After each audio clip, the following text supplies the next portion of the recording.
Hello everyone, मेरा नाम है सिंपी। आज मैं आपको एक न्यू बीमारी के बारे में बताऊंगी जिससे आपको हेल्प मिल सकती है कि आपको अगर वो चीज़ की दिक्कत आ रही है तो आप जल्दी से जल्दी उसकी मेडिसिन ले सकते हैं या उसका इलाज कर सकते हैं। तो ये जो बीमारी है जिसके बारे में आज मैं आपको बताऊंगी ये गर्मियों में बहुत ज़्यादा होती है और कई लोगों को इसके बारे में पता नहीं होता है, इसलिए जो ट्रीटमेंट है वो बहुत डिले होता जाता है। तो जो आज बीमारी है उसका नाम है स्कैबिज, जो होती है खुजली वाली बीमारी।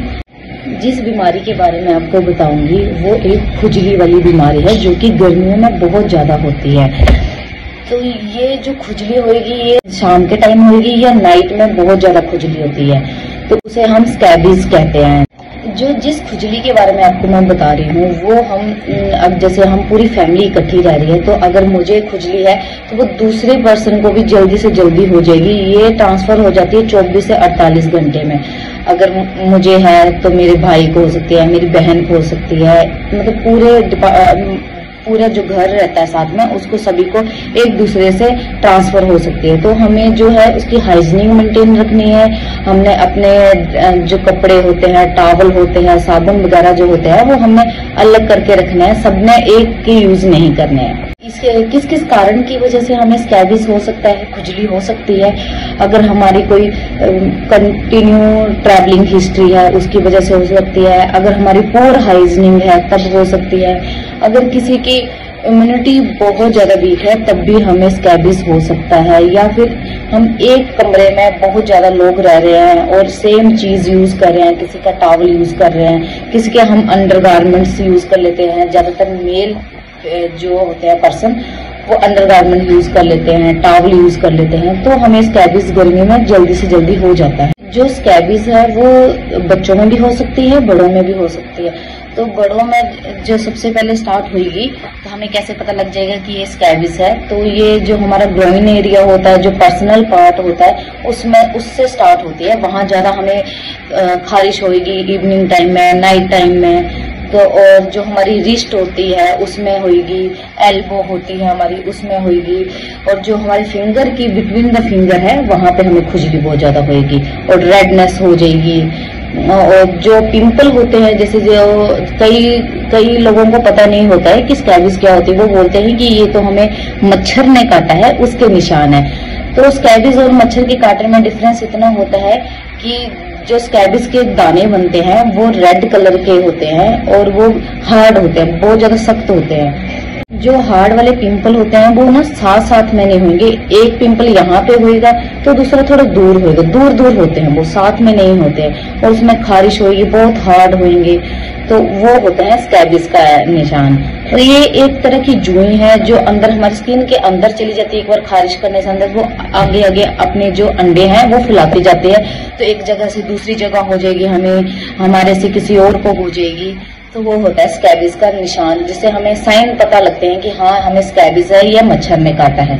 तो ये डिफरेंस होते हैं उन दोनों के बीच में। हमें स्कैबिज हो जाता है तो हमें उसका पता कैसे लगेगा? जब स्कैबिज हो गया तो ये होने के लिए जब हो जाता है उसके बाद हमें 15 या 20 दिन में पता लगता है कि हमें स्कैबिज हो गया, मतलब खुजली वाली बीमारी हो गई है। ये एक तरह की एक जुए होती है जो कि जिसके 8 पाँव होते हैं और ये ब्राउन कलर की होती है। स्कैबिज कहते हैं उसे हम। और जो स्कैबिज है बच्चों में कैसे हम पता करेंगे, किस किस एरिया में क्या क्या साइन आएंगे? सबसे पहले बच्चे के हेड में साइन आएगा कि जैसे पिंपल हो गया हार्ड वाला, इनविजिबल हुआ, फेस पे हो जाएंगे, नेक पे हो जाएंगे, हैंड्स पे होंगे। और जो पाँव की फीट होती है ना, निचले वाला जो हिस्सा होता है उसमें बच्चों में साइन आते हैं कि उसमें पिंपल हो जाएंगे, हार्ड वाले, पस वाले भी हो सकते हैं। जैसे हम खारिश कर देते हैं तो उसमें रेड भी हो जाते हैं। जैसे कई पिंपल जो होते हैं अगर ज्यादा स्कैबिज बढ़ जाती है तो वो येलो कलर के हो जाते हैं, उनमें फट जाते हैं, रेड हो जाएगी, उससे इन्फेक्शन नेक्स्ट एक से दूसरे में जाएगा उसका वाटर, तो वहां भी हो जाएंगे। अच्छा, अगर हमें स्कैबिज हो गया तो हमने जो होम रेमेडी है वो क्या यूज करनी है? हमने जो घर में जो हम इलाज कर सकते हैं स्कैबिज का वो हमने ये करना है। अगर स्कैबिज हो जाता है तो हमने जो अपने पर्सनल सामान होता है वो दूसरों से अलग रखना है। अपने जो कपड़े हैं धूप में सुखाने हैं, डेटोल से धोने हैं, और जो हमारा सामान होएगा वो किसी और को यूज करने के लिए नहीं देना है। हमने जो पर्सनल अपना अंडरगारमेंट्स हैं, जो हमारे जो पर्सनल एरिया है, वो हमने क्लीन रखना है। अगर आपको स्कैबिस बहुत ज्यादा बढ़ जाता है तो हमने अब डॉक्टर से कंसल्ट करना है।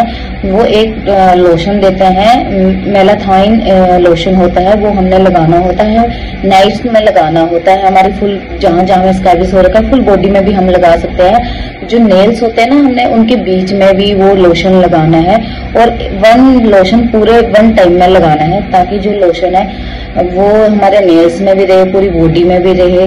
और हमें सुबह उठ के नहा लेना है, उस लोशन को हमने रिमूव कर देना है और हमारे नेल्स को भी पूरे क्लीन करना है। ये बड़े नहीं होने चाहिए, क्योंकि इससे हमें इन्फेक्शन हो जाएगा। अगर हम किसी चीज को रब करेंगे, पिंपल को रब करेंगे, तो वो ब्लिस्ट हो जाएगी और उससे हम जो उसका पानी होता है वो दूसरी जगह लग जाएगा, तो इससे हमें और ज्यादा इन्फेक्शन हो जाएगा और रिस्की हो जाएगा वो।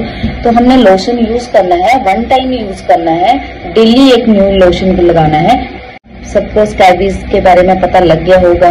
हमने ध्यान रखना है, क्योंकि ये स्कैबिस जो होता है, जो खुजली वाली बीमारी होती है, ये गर्मियों में बहुत ज्यादा होती है। तो कई लोगों को पता नहीं होता है कि ये हमें गर्मी की वजह से खुजली हो रही है या हमें स्कैबिस हो गया है। तो हमने जितना जल्दी हो सकता है इसमें पता करना है कि हमें कौन से वाला। मैंने आपको डिफरेंस बता दी है कि खुजली कोई गर्मी वाली खुजली है या हमें स्कैबिस वाली खुजली है। उसके पिंपल हार्ड होंगे और जो पिंपल है वो दूर दूर होंगे। जो जिस एरिया में सबसे ज्यादा होंगे वो मैंने आपको पहले बता दिया हमें। थैंक यू एवरीवन मेरी वीडियो देखने के लिए और एक न्यू डिजीज के बारे में जानने के लिए। अगर आपको कुछ भी इस डिजीज के बारे में पूछना होगा, इस बीमारी के बारे में पूछना होगा, तो आप मुझे कमेंट में पूछ सकते हो। मैं आपके हर कमेंट का रिप्लाई करूंगी। Thank you everyone.